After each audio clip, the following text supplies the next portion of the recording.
Hello നമസ്കാരം. Tara's wonder കിച്ചണിലേക്ക് എല്ലാവർക്കും സ്വാഗതം. നമുക്കിന്ന് നോൺ വെജിനൊക്കെ പകരം ചിക്കൻ 65 ഫ്രൈ ചെയ്തെടുക്കുന്നത് പോലെ ഉണ്ടാക്കാൻ പറ്റിയ ഒരു അടിപൊളി കോളിഫ്ലവർ 65ൻ്റെ റെസിപ്പി ആയിട്ടാണ് വന്നേക്കുന്നത്. അപ്പോൾ ഇത് കോളിഫ്ലവർ 65 എന്നോ 75 എന്നൊക്കെ നമുക്കിതിന് പേരിടാം. അപ്പോൾ ഈ ചിക്കൻ നമ്മുടെ നോൺ വെജ് കഴിക്കാൻ പറ്റാത്ത സമയത്തൊക്കെ ആയാലും നോൺ വെജ് ഇല്ലാത്ത സമയത്തായാലും നമുക്ക് ഒരു കോളിഫ്ലവർ ഉണ്ടെങ്കിൽ നല്ല അടിപൊളിയായിട്ട് നമുക്ക് ഫ്രൈ ചെയ്തെടുക്കാം. അപ്പം നല്ല അടിപൊളി ടേസ്റ്റാണ് ഇതിന്.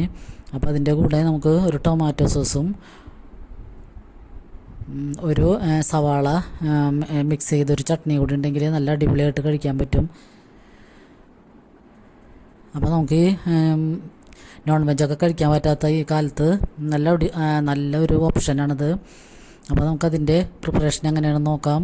അപ്പോൾ ഞാൻ ഈ കോളിഫ്ലവർ നന്നായിട്ട് കട്ട് ചെയ്ത് ചെറു ചൂടുവെള്ളത്തിൽ ഒരു 10 മിനിറ്റ് നേരം ഉപ്പിട്ടൊക്കെ വെച്ചതിന് ശേഷം നന്നായിട്ട് വേവിച്ചെടുത്ത്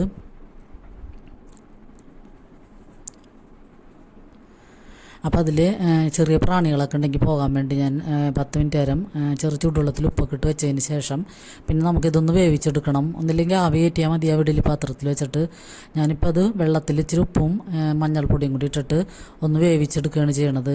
അപ്പോൾ അത് വെന്തൊടയാനൊന്നും നിൽക്കരുത്. ഒരു പകുതി ആകുമ്പോൾ അപ്പോൾ ഇതിനധികം വേവൊന്നുമില്ലാത്ത സാധനമാണ്.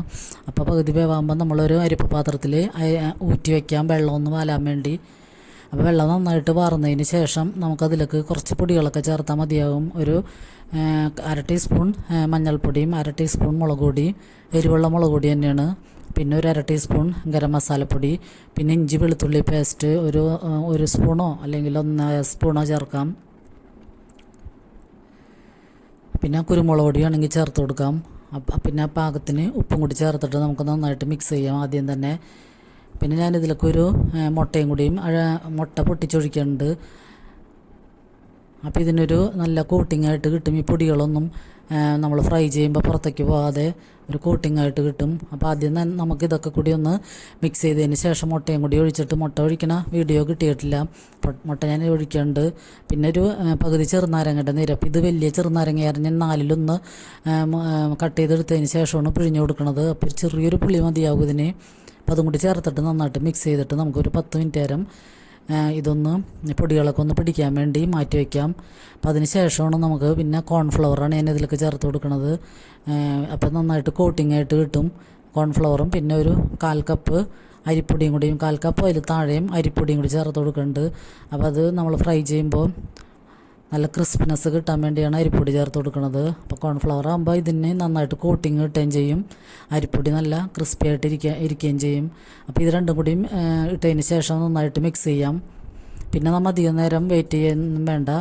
നമുക്ക് ഓയിൽ ഒഴിച്ചു കൊടുത്തിട്ട്, ഞാനിപ്പോൾ ബ്രാൻ ഓയിലാണ് ഒഴിക്കുന്നത്. പാകത്തിനുള്ള ഓയിൽ മാത്രം ഒഴിച്ചു കൊടുത്താൽ മതി. കുറേശ്ശെ നമ്മൾക്കിത് വറുത്തെടുത്താൽ മതിയാകും. എന്നിട്ട് നമുക്കിത് ഫ്രൈ ചെയ്തെടുക്കാം. അപ്പോൾ ഫ്രൈ ചെയ്യുമ്പോൾ നമുക്കിത് കോട്ടിംഗ് ഒന്നും പോകാതെ നന്നായിട്ട് ഫ്രൈ ആയിട്ട് കിട്ടിയിട്ടുണ്ട്. അപ്പോൾ ഇത് മുകൾ ഭാഗം നമ്മൾ പിടിക്കണ വശം നന്നായിട്ട് ക്രിസ്പായും ഉള്ളിൽ നല്ല സോഫ്റ്റായിട്ടിരിക്കും. അപ്പോൾ ഇത് നല്ല അടിപൊളി ഫ്രൈ ആണത്, കോളിഫ്ലവർ ഫ്രൈ. നമ്മളിപ്പോൾ ചില സമയത്തൊരു ദിവസം ഞാൻ കഴിഞ്ഞ കൊല്ലം നോയമ്പിന് റെസ്റ്റോറൻറ്റിൽ കയറിയപ്പോൾ ഇത് മറ്റേ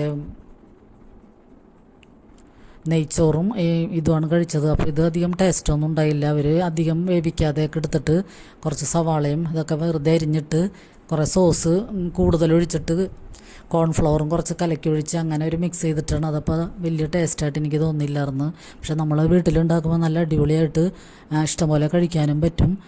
പിന്നെ മക്കൾക്കൊക്കെ നല്ല ഇഷ്ടമാകും. ഇത് നല്ല സോഫ്റ്റ് ഇത് കാരണം ഭയങ്കര ബലമൊന്നും ഇല്ലാത്ത കാരണം പിള്ളേർക്ക് അടിപൊളിയായിട്ട് ഇഷ്ടമാകും. ഇതിപ്പോൾ ഇങ്ങനെ തന്നെ കഴിക്കാനും നല്ല ടേസ്റ്റാണ്. അപ്പോൾ ഇത് വേണമെങ്കിൽ നമുക്ക് 4 മണി ചായയുടെ ഒപ്പം, ഇത് കട്ടൻ ചായയുടെ ഒപ്പം കഴിക്കാനും അടിപൊളിയാണ്. അപ്പം ഞാനിപ്പോൾ ഇത് ഉച്ചയ്ക്ക് സൈഡ് ഡിഷായിട്ടാണ് എടുത്തേക്കണത്.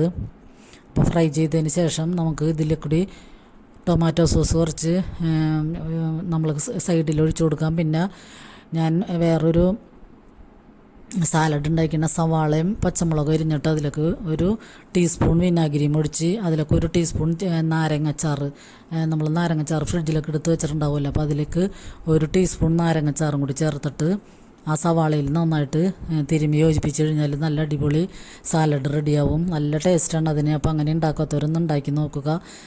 സവാള അരിഞ്ഞിട്ട് പച്ചമുളകും ചേർത്ത് ഒരു ടീസ്പൂൺ നാരങ്ങാച്ചാറും കൂടി അതിൽ മിക്സ് ചെയ്ത് കഴിഞ്ഞാൽ നല്ല ടേസ്റ്റാണ്. അപ്പോൾ അതാണ് ഇതിന് കോമ്പിനേഷനായിട്ട് ഞാൻ എടുത്തേക്കണത്. അപ്പോൾ ഒരു പ്രാവശ്യം ഇങ്ങനെ ഒന്ന് ഫ്രൈ ചെയ്ത് നോക്കുക, പെട്ടെന്ന് എളുപ്പം കഴിയുകയും ചെയ്യും, നമുക്കധികം ജോലി ഭാരവുമില്ല. അപ്പോൾ എല്ലാവർക്കും ഒരുപാട് നന്ദി.